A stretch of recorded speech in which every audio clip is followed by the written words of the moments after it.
to help more women remember how inherently powerful they are and how much we're truly capable of doing when we get out of our own way. Compound sentence, but Yeah, lots of people cheat with relief. this. They add the and they keep the run-on sentence. It's okay. But in addition, We accept it all. It's fine. And we said this before we started recording. I'm super aligned with that. It's all about revealing the power and the confidence here on the show. And this is an interesting way to do it because it's something that we'll talk about this as well is often overlooked, underused by many people. We don't really consider it. But I want to back up before that and ask you how you got into this. What role did it play in your personal well-being journey? What was it? Because I'm sure it wasn't just you woke up one day and thought, I'm going to get into hypnosis. no. Although that would be a cool story to That tell. would be a cool story. I got into hypnosis through my own wellness and spiritual journey. And I'll start by saying that it was really the first time that I felt that I had an applied sense of what it meant to harness the power of your mind.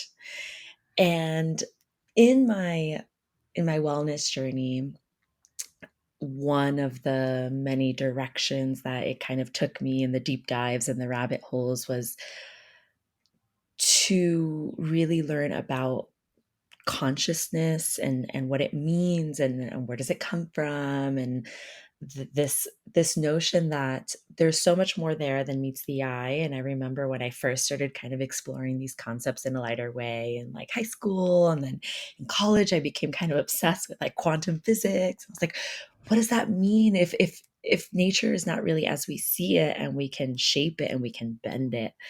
What does that actually mean for the way that we live our lives? And so I was so interested in this kind of different iterations of the power of the mind and the power of our thoughts. And, like The Secret came out and everyone was trying to like manifest things and will them into existence. And when I discovered hypnosis, it was through a podcast actually. So it's all coming full circle now as I start to share more through this format. Um, and I remember the woman who was speaking, she's a hypnotherapist, and she was really talking about some of the changes she had seen in people through these exercises where you're really using mental rehearsal and the power of your mind. And so I was like, okay, there's something here. There's something applicable. There's something tangible. It's not someone just philosophizing about the power of the mind. It's someone who's telling me the mind is powerful, and here is how you can work with that concept in a very real way. And so I ended up buying her book, read her book, and one thing led me to another. I started taking online courses. I started doing hypnosis meditations on myself, and started working with it and applying it to my own life and things that I was working on at the time, and just really started to see changes in a way that I hadn't really seen with other modalities. Like other modalities like meditation and things like that had allowed me to start to deepen my own awareness. And of course, there was so much value and beauty in that. But this, I felt like it started to allow me to change things about my life that I had been wanting to change for so long. And so it was really the missing piece for me. What were some of the things that hadn't been moving or where you felt stuck that started to shift once you brought in hypnosis? A big one that started to move for me was my sense of self-worth. And I think I'll broadly call it that. Of course, that encapsulated a lot of smaller things that were starting to come to the surface. So let me think back for a moment. So I was in kind of a phase of my life where there was a lot of soul searching, a lot of kind of a transitional phase, right? Where I was going from someone who was more consuming and learning about the world and in that phase of discovery, like kind of that in that phase of youth where you're just wanting to eat up the world around you. And I was always very curious and traveling a lot and doing all these things. And I was starting to transition into a phase where that was no longer enough.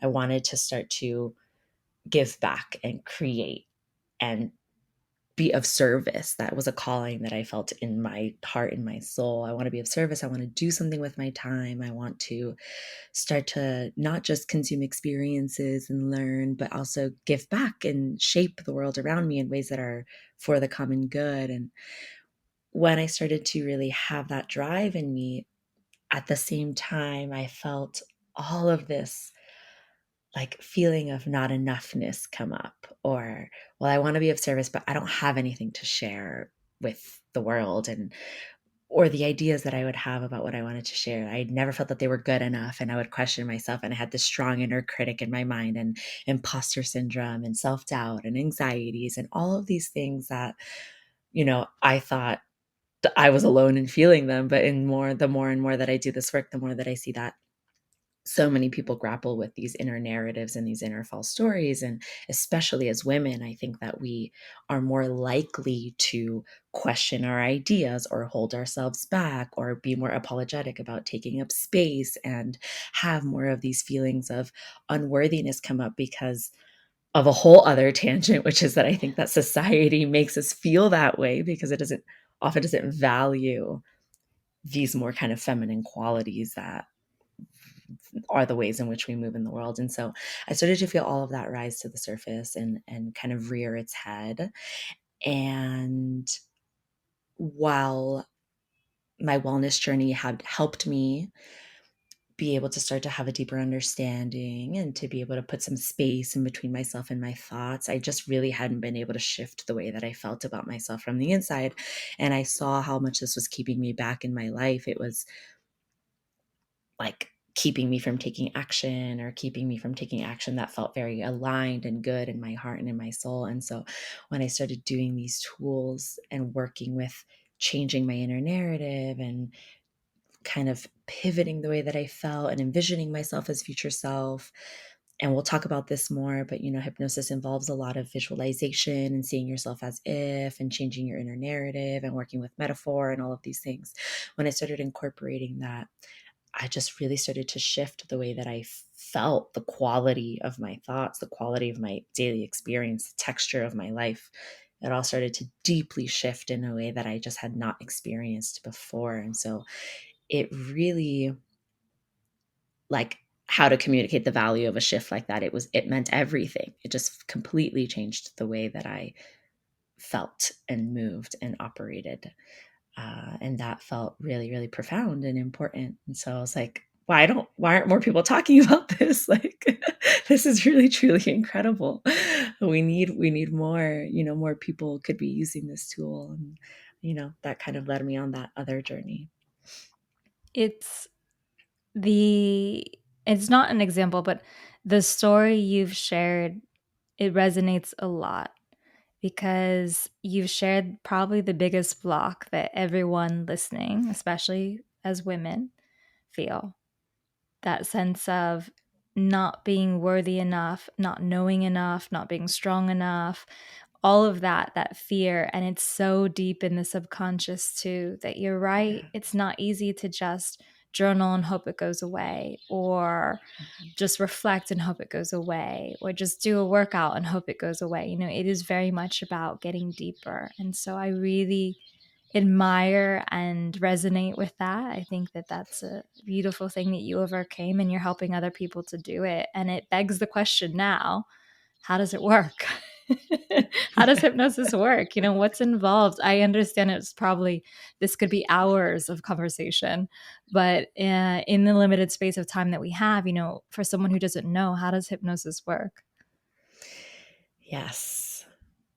All right. The answer always comes out different, but let's see how I am able to really effectively explain this in a way that people can understand. And I think at its core, trance states, which is what we call hypnosis, you can think about it as like focused imagination, mental rehearsal, a focused state of attention, a trance-like state, which makes it sound more mysterious than what it really is. It's just really being focused on one thing. And these kind of trance states or transcendental states have been used for millennia across so many different, um, you know, practices and groups, and it's been called different things. But it's just this altered kind of state of consciousness that really allows you to create at the most basic level. It's allowing you to create actual neurological change that then sends signals down into your body that is able to create both physiological change and mental and emotional change. Of course, all of these things are connected, so that you can really have a way of identifying like patterns that are not serving you, maybe emotional kind of states that you want to shift or move out of, um, any kind of pattern of behavior or emotion or thing that is showing up for you that is not serving you, that you might be able to recognize consciously that you're doing this thing, right? And so you might consciously recognize, I have a fear that's really keeping me back from finding more fulfillment in my work or sharing my truth, or uh, you know seeking more alignment or fulfillment, or making this change that I want to make. I have these things that are keeping me back. But even if you're consciously aware of them, it can feel so hard to change these things because they're so deeply rooted. And so hypnosis is almost like a pathway that allows you to connect to the deeply rooted place where you're holding that behavior or that belief or that pattern, and it's giving you a way of excavating that from the inside and then shifting it by cultivating a new way of thinking, feeling, or behaving. And so we can get a little bit into the kind of neuroscience of how this works. And I'm not a neuroscientist, so I'm not going to go into elaborate explanation. But of course, I have a basic understanding of how it works, in that in hypnosis, what you want to do is you want to kind of identify a trigger that you have. So when I think about public speaking, I feel this intense fear. And what's happening neurologically speaking is that you're kind of initiating a neural pathway that is telling you to feel the fear. So when you think about one thing, it lights up this pathway in your brain. You can think about it like a well-trodden path. You've walked that path so many times before that it feels easy to take it. Like it just feels automatic to take that pathway. And so in hypnosis, you light up the pathway that's you've taken so many times before that you don't want to take anymore. You're like, I don't want to walk down that path ever again. I want to walk down this path to the right. And then what you do is, through the mental rehearsal, through the visualization, you are telling yourself, when I think about public speaking, for example, I want to feel confident. I want to feel sure of myself. I want to feel like I'm owning my message. I want to stand up straight in my body. I want to feel energized. I want to feel excited. And then what we do in hypnosis is that, because your body and your mind responds as if the mental rehearsal is true in a way, it, it's not that you actually think it's happening, but physiologically speaking, you start to emit some of the same kind of neurotransmitters and chemicals into your body that you would as if you were actually feeling the confidence in your body, because your body responds to mental pictures that you play in your mind, which is why if you think about a sad memory or you hear a sad song or something, you might actually feel sadness in your body. Or you think about a trip that you're about to take or someone you're about to see that you're excited to catch up with, you respond as if it's already happening. So it's the same mechanism is happening. You start to rehearse the way that you want to think, act, or feel. Your body starts to respond to that mental picture. And then you start to carve out the new pathway. And the more you practice it, the more you learn how to shift or pivot from going left to now going right. But you have to walk the path several times in order for it to become now the well-trodden path, right? So that next time you're walking your body, it just takes you to that new path without even thinking about it because it just becomes your default way of operating. And so it's really fascinating because through this process, it's almost like you're going to be in a play and you're like, I have to practice my lines, right? You're not just going to get on stage and for the first time. And so you practice and you practice and you practice. And then when it comes that moment of, okay, this is it, this is the moment, your body already knows what to do because you've practiced it and you've seen it and you've felt it. And so these are some different ways of thinking about it. You can think about it like a mental rehearsal for the play of your life. You can think about it like you're driving down a pathway, and instead of taking the automatic route that you've taken forever, you start to take a new path, and then that becomes the automatic route because now it feels familiar and it feels comfortable. And when you do this, you're lowering the internal threshold that it takes for you to just do that new thing. Mm. and and so it just allows you to in that way make this very real shift, and to have that shift kind of become your new way of moving in the world. And so use any example you want there: feeling more confident, stopping smoking, um, feeling more motivated, overcoming a fear. um, Yeah, those are some different ways of thinking about it that I think might help people understand. And then one more thing I want to say about it is that often what I find, and many like if you're doing hypnotherapy, what you might find is that there is a deep underlying root cause of why something is showing up for you, and often these things are really connected to childhood experiences, maybe if you had early trauma in your life, or even not. It doesn't necessarily have to be a traumatic event. It can just be strong early experiences that shaped you. What we're doing in hypnosis is going back to those root causes and addressing them. So if there was something that you didn't receive when you were young that made you not feel seen, heard, valued, taken care of, then that unmet need continues to percolate into your adult life.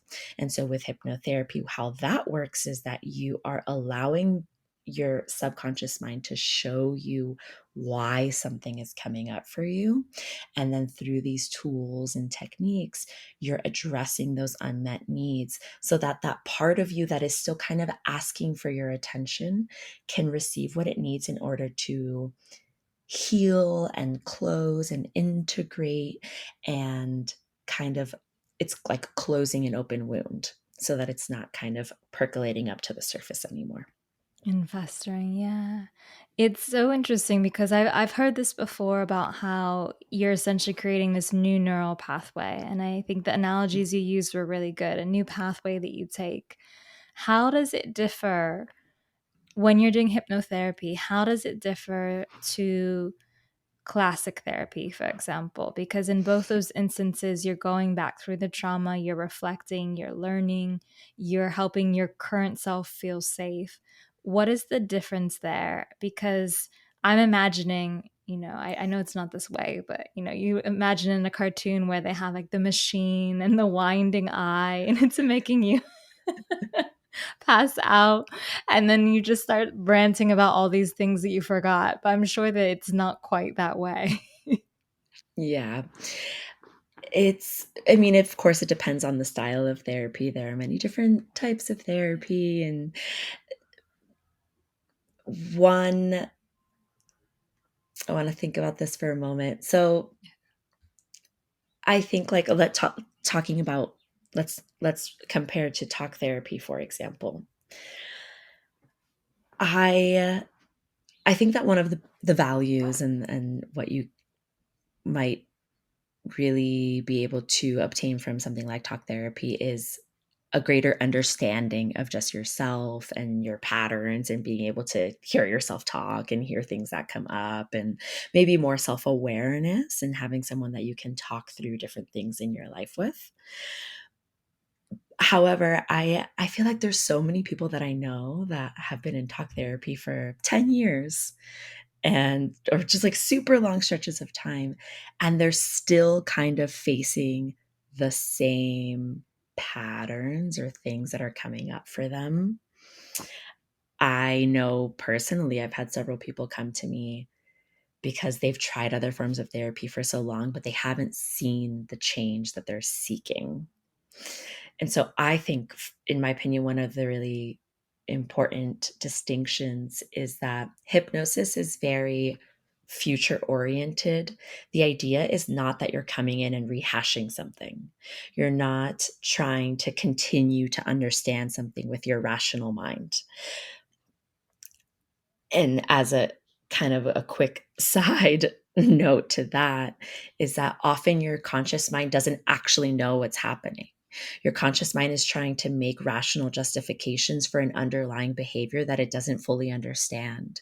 And research has shown this. Sometimes in a research study, you can elicit someone to make a certain choice through a subliminal kind of picture that you're flashing at them that influences them at a sub-perceptual level. And then the rational mind will come in and make a justification for why you made that choice, because it doesn't even know that you were shown a subliminal kind of message or picture. So the subconscious mind often thinks that it knows what's going on when it comes to these underlying behaviors, but often it's not actually true. It doesn't really see the whole picture. What hypnosis gives you is, in my opinion, and I think that's not even a correct way to say it, actually. It gives you a deeper understanding of what is actually happening and why something is showing up for you. And it also allows you to have a much quicker pathway to changing that thing, because you're able to address a deeply rooted need, desire, thought, belief in a way that I feel that some other therapies just cannot access, because they're really operating in the domain of the conscious mind. And of course, that's not all therapies. I want to acknowledge that there are many different styles. Hypnosis can also really work well in combination with things like cognitive behavioral therapy or other styles of therapy, where it can help you make those changes even faster. So sometimes it works really nicely in concert with other modalities. And sometimes I just think that it's serving a different function, and that if what you're seeking is really to make changes, and you want to you maybe feel that you already have a nice understanding or a good understanding of what's showing up for you, but you want to really get in and address that root cause and think about how you want to move forward in the future, then I think that's something that's a distinction that can be really nice to know about it. So it's almost like the difference between, if we use your example of fear of public speaking and talk therapy, that might be going over, why you feel this way, what you could maybe do in the future, etc. But with hypnotherapy, you might go back to the deep sensation of, where does that originate? Where does that really come from? And then you can start to heal from there. Is there Yeah. I wanna ask you, and of course, please, like, correct me if I'm wrong about that, but I wanna I want ask to you. add one thing to Please, that. yeah. Yeah, because it's I'm recognizing that I said, like, it gives you that root understanding, but and then once you have that understanding, it's not just about understanding why you're doing it. It's also then bringing in the felt sense and the felt experience of what it would be like to overcome it. And Okay. so it takes you a step further. And that step further is a really important thing to know, because it's not enough to know why you're doing something. It's also about understanding what it would be like in a really somatic way to actually feel confident in the public speaking. And hypnosis allows you to access that somatic shift in a very real, visceral way. And you then can learn how to work with that somatic shift. It's like it allows you to try on the feeling of confidence. And then you know what it feels like in your body, because it's not just a cognitive thought or concept in your head that feels disembodied and far away. It's an actual thing that you've now experienced, and you know how it feels to feel confident. And then you can work from there. So this analogy of give it a second, the bumbow guy is coming by. I don't know if you can hear him. Yeah, I can hear him. Give him a few seconds, he'll go. He's right on time. It's always right around now that he comes through. It will take, he's just driving by in his moto, but it will stop. The trials and tribulations. I'm telling you, it's only in Asia. This is where it's the hardest. Mexico was tough, but Asia's real Yeah. tough. Um, so I love the analogy of trying it on, the feeling on, because that really, for me at least, illustrates the difference. Because it's Mm, okay. I can physically feel what it would be like to be in this different reality. I'm not just imagining it. I can right. have those sensations from a really practical standpoint. What's it like when someone comes and sits down with you? I mean, I'm assuming they're sitting down, maybe. I don't know. But I have Yeah. this vision of them lying next to you. But again, like these are the ideas I have about it. But what is it like in, for example, that first session when you're introducing them to hypnotherapy? What are you doing to get them started into this experience? Because that's something that I think feels still very, it doesn't seem solid to me. I don't quite grasp, Mm, what is the actual physical practice from the beginning? yeah, for sure. So, and thank you for asking that, because it's easy for me to understand because I do it so Yeah. much, but I recognize that it still feels very elusive for many other people, or mysterious, or there's so many myths around hypnosis and what it looks like. So there are various stages to the hypnotherapy process. And one, you always start with something that we call pre-work. Pre-work is essentially when you start to get your mind to think about the change that you want to make. So when someone comes to me, the very first thing that we always do is just to ground and take some breaths to arrive into the space, because the most important thing about hypnotherapy is that you're you're doing something that we don't often do, which is focusing on just one thing. And so in life, we're so distracted. Your brain, it's in a million different places in the to-do list, and this, and then this and that. And hypnotherapy is about bringing all of your focus and your attention into the one thing in front of you. And so it's so important that you're present, that you're kind of arriving, and that you're allowing all of that chaotic mental, energy to kind of die down. So we start by just arriving. And then we start to do the pre work, which is, what is the change that you're seeking? What is it that you want to feel? Tell me, what is it going to look like when you feel that? You want to feel more confident. Why do you want that? And so you start to really let the concept start to seep into your awareness, into your mind. You're thinking about, it's going to look like I'm speaking in front of a room. I have the audience's attention. I feel really good about what I want to share. I look excited. What is it going to give me? It's going to make me feel good about myself. It's going to make me feel more accomplished.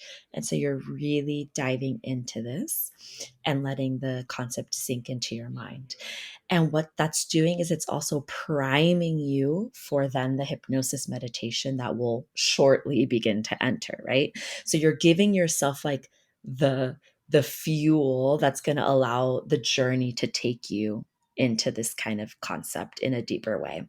So we start with the pre-work, and then you begin the kind of hypnosis meditation, which is really, if you think about hypnosis, it's like an active, guided, interactive meditation is a way to think about it that is probably a lot more accessible to people listening.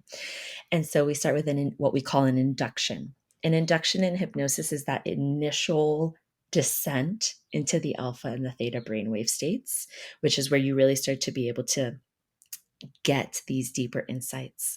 So it might look like closing your eyes and doing some awareness exercises where you're shifting your awareness from the front of the room to the back of the room to the sides, where you're focusing on the sensations inside of your body, outside of your body. You're just starting to bring yourself into a more embodied place. And then there's what we call a deepener. So in a deepener, you're now relaxed, but you want to go even deeper than that. So often you'll hear like counting down from 10 to 1, and each number is taking you into a deeper and deeper state, and you're already starting to work with the power of suggestion. Even using words, like each number can take you into a deeper and deeper state. When you're in that relaxed place, you just become very open. And so you allow, it's very surprising how easily you can actually allow yourself to start to go into that deeper and deeper place. And once you arrive into that deeper and deeper place, then you start to work with the change that you're seeking. So it's like, okay, imagine yourself on stage. What do you see? And they start to interact with the visual. And then there's all these ways of taking it from something that you're just seeing to then starting to embody and internalize the experience so that you can zoom into it. You can imagine stepping into the body of the future you. You can work with colors, you can work with sounds. You really start to engage all of the senses. There's a number of things that are happening in hypnosis. So, one, brain scans show that it kind of reorients the parts of you that you're engaging when you think about an area of your life where you are seeking change in a way that, one, allows you to arrive at new insights that you were not able to arrive at before because you're just seeing it from a different way. It's almost like you can zoom out and see it from this perspective that allows you to arrive at those new insights. So one is that you're just getting new insights, new understandings, deeper understandings. And then the other thing is that it's allowing you to work with that kind of power of visualization. You're starting to engage the motor cortex of your mind. You're starting to send down those signals. And then you're starting to feel the actual embodied experience of what it would be like to be standing on that stage, publicly speaking, feeling confident. And then you're etching those new neural pathways. So from the participant kind of perspective, they're now in this deep meditation. The eyes are closed, they're seeing it, they're speaking back, they're telling me what they're seeing. And then we're just going deeper and deeper and deeper, and we're playing around with it. We're seeing that embodied change in different aspects of their life. I might ask, okay, you walk off that stage, where else in your life do you start to feel more confident? And then just with using the words and you start to feel more confident, you're starting to embed the idea that they're already starting to feel more confident. And because you're in a place of opened receptivity, you and because you want the change, this is also really important. You cannot make someone do something that they don't want to do. So they'll be open to receiving that because they want to feel more confident. They truly deeply want this, and so they start to receive that kind of suggestion. And you can really work with the power of language, and the way that you phrase things in hypnosis is really important. The way that you say it, the tense that you use, the moment that you say it, all of these things start to kind of weave this story of the thing that they're seeking. And then you guide them out of it. And when they come back to, and you're there the whole time, it's kind of like a daydream.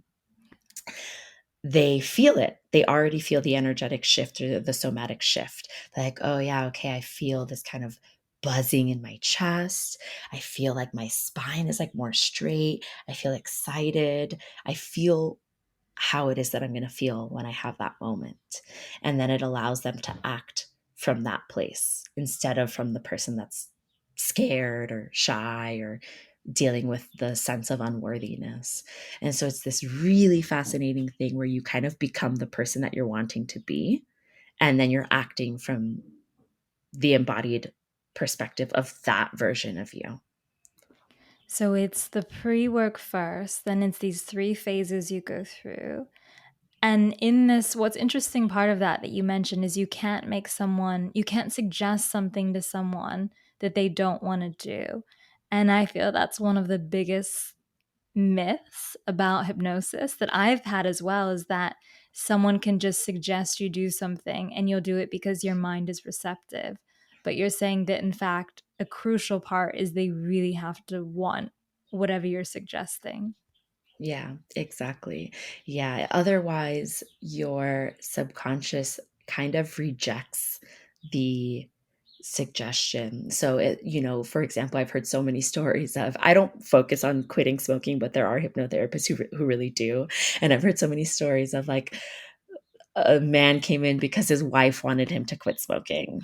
And and he's like, I don't want to be here, but my wife made me come or whatever. And then it doesn't work because that person doesn't want that. And so they're not really open to receiving it. They're just there to kind of play along. And it's a really interesting misconception because of stage hypnosis and entertainment hypnosis, which really gives this inaccurate portrayal and really is its own thing. Stage hypnosis is a form of entertainment, and there's a science behind how that works. And hypnotherapy is a consensual exchange where you're working together toward an intention or a goal that the patient or the client has stated, and you've together kind of come up with this plan of how you're going to reach that. So it's an ethical, consensual kind of exchange where it's really about the change that you want to make and how to use these tools to help you get there. What are some of the, maybe if you have one or two examples of these changes or the transformations you've seen from people who they came in wanting something genuinely, and Yeah. they, after working with you a few sessions, ended up realizing that? If you've got just to really kind of solidify again, what are the kind of changes that you could see? I love the public speaking one. I think that's great. And the smoking one is easy as well, but if you have any Right. others. Yeah. And I want to take the public speaking one to in a more practical way because it's actually something that I recently worked on with a woman. And it's a recent example of this kind of exact shift that we're talking about. So I'll start there and then I'll share another one as well. So I had this woman come to me. She's a writer. She lives in Georgia, and she has co-authored 3 books. She has a really kind of a really intense life story. She's gone through a lot of loss and a lot of grief and change and things like this. And she really wants to share her story more with the world because a similar thing, and I see this again. So many women come to me, they're like, I want to be of service. I want to share my story because I know that it can help someone.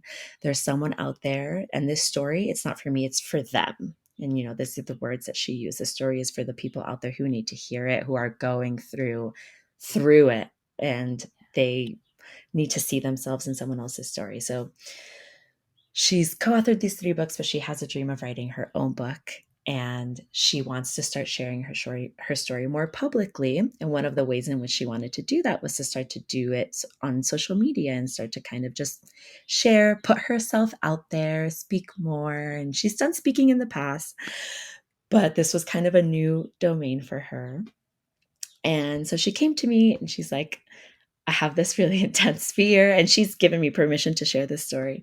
So she's like, I have this really intense fear, and I want to, I thought, okay, maybe I'll just start sharing on TikTok. I'll start with one platform and just see how it goes. And for a year, she had been trying to do this, and she would like take out her phone, open it up, see herself, and be like, no, I cannot do this. And would just feel this intense fear of the kind of things that we've talked about, like, who am I to share my story? This is not good enough. Who's going to listen to this? What am I going to say? And all of the kind of inner narrative come up. And so for a year, she had been dealing with this. And she came to me because she was like, I know I'm getting in my own way. I have this intense fear and I don't know what to do about it. I have this dream. And so we worked together on really getting clear. What's the dream? What is it that you want?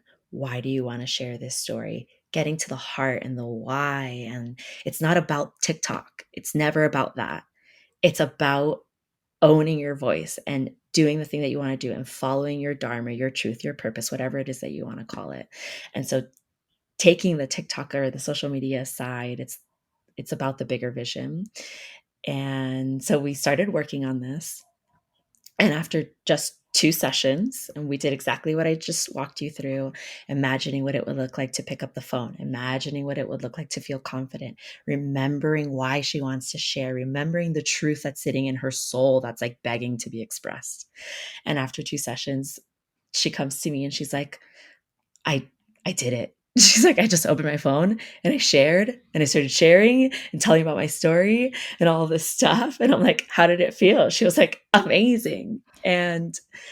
I, and she also just shared how she realized that it just wasn't that big of a deal and that all of those fears and those lies that had been coming up, that none of it was true. And now what's amazing about this is that, again, it's not about that. This is just one little piece. And now she gets to take the next step and the next step and the next step that's going to take her to that big vision. So I thought that was such like a clear like shift of going from your mental narrative owning your experience to just silencing it and putting it to the side and doing the thing that you want to do. Another recent shift, and this is a little bit different. I'll share kind of 2 quick ones. This is another one that I thought was really cool, and it speaks to the ways in which, when we don't deal with things that come up, they can often manifest into physical symptoms or experiences, which is another thing that happened to me in the past. And I've seen it with a lot of other people. It's your body starts to try and like scream at you or ask you, like show you that something is going on underneath the surface. So I had a friend who, her 10-year-old daughter had developed a bilateral eye twitch. And the friend comes to me and she's like, there was a specific stressful incident that happened. The eye twitch began right after that. It's now been going on for weeks, almost a month. I thought it would go away. Usually these things, they just kind of subside on their own, but it's just been getting worse and worse, and it's getting really intrusive. And conventional medicine, she's a pediatrician. She's like, conventional medicine has no answer for this. And I feel very strongly that there's some kind of residual underlying thing happening here related to this stressful incident that could be addressed, and that it's the reason why this twitch is like here and it's getting stronger and stronger. So we did a session together, and it was actually my first time working with a kid. But I was like, you know what? They're going to be more open to suggestion than any adult that I know, because they don't have all of the concepts already formed. And I had learned techniques for working with kids. And so I was like, yeah, let's do it. I feel really confident that we can help her. So we do one session together, and we revisited that stressful incident and determined what was the underlying thing that was happening and what needed to be brought into that situation. Work through it. And after that first session, the next time I met with her, the mom was like, the twitch is gone. It went away after the session. And she was just like, it's amazing, like you really just addressed what was happening for her and it was gone. And so again, it's just about addressing what's happening underneath the surface. And I think aside from that, in a less kind of dramatic way, what I often see is women, I work with a lot of women who are just feeling like they can silence the inner critic, like they can be more in their creative flow. They can really change the kind of subtle texture and quality of their daily experience. They can really tap into their inner wisdom and their inner compass. They can receive these deep insights that become embodied truths, and they can start to operate from those embodied truths. So it's really about changing also your relationship to yourself and just feeling more at home in your skin and in your insights and in your own inner wisdom and in your own inner compass, and allowing that to guide you and having a tool that you can turn to whenever you need it, whenever something comes up, when that kind of inner critic wants to rear its head, and learning how to silence it and put it to the side and come back to you and to your truth. Those examples are perfect. I love them because it's one is a deep-seated fear, and all of us have one that's blocking us in some way, whether it's public speaking or something else, or because sometimes it's both. There's a physical problem that is not going away with conventional medicine. And I saw that a lot because I used to be a nutritionist, a personal trainer, that Oh, people would have these physical ailments, especially nutrition, and nothing was fixing it. Nothing yeah, was fixing it. And it came down to that it wasn't about their habits or anything like that. It was much more deep seated. So I think that, yeah, yeah, perfect examples of how powerful it can be. And it brings kind of the last big question, which is for anyone who's listening that wants to connect, they want to know more, maybe they want to work with you. I think there will be a few. I always say this, but I always mean it too. And I think just now too, I'm like, this is definitely something that people love. How can they find you? Yes, so thank you for asking. So, if you want to learn more, I would love to connect with you, and always happy to share more about how it works and start to connect with the subconscious to receive those insights. And so, uh, best way, or probably the way where I'm showing up the most these days, is on my Instagram. And so my handle is at the Hypno Queen, the Hypno Queen. You can reach out to me there. I also have in my bio a link if you want to book a free mindset mapping call, neuro manifestation call. I've been calling it any number of things, but it's just a free intro call to actually go through an activity together where you can start to connect with this tool in a very real way. And there I can share more about my main offering, which is a one on one hypno coaching container where we work together over the course of a few months to really allow you to start to embody those changes that you're seeking. And so that's a really great way to connect with me and to also learn more about what I'm doing and kind of like get to know me a little bit more. If that doesn't work for your whoever's listening and they're maybe not on Instagram, I know not everyone is, you can also reach out to me on email. And so my email is Marcela, Marcela, at journeywithmarcela.com. Marcela. Again, it's one L. And that's also my website, journeywithmarcela.com. Yeah. So So your any of website, those ways. if you can say your website one more time, because I know the website is probably a big way that people will find you. So that Yeah. is www.journeywithmarcela.com. And that also has the link to book a free call if you want and learn more. So you'll find all of those same resources on my website as well. incredible. Well, thank you so much for sharing this and really breaking down how it works because, as I said, it was a big mystery for me. I think it is for a lot of people. And it's just helpful to understand that there's this tool that exists and it can really change your reality. So, thank you. Yeah, thank you. And hopefully people feel more clear and not more confused after all of those steps. Because I know it's a lot and I know it's a kind of mysterious concept. But if there's one thing people should take away from this, that it's really just a tool for harnessing the power of your own mind, and that it's actually way more accessible than what you're probably thinking or realizing. So I encourage anyone to try it, even if it's just looking up a meditation online just to get a little taste. But yeah, thank you so much for this conversation. It's been really wonderful to share more about hypnosis.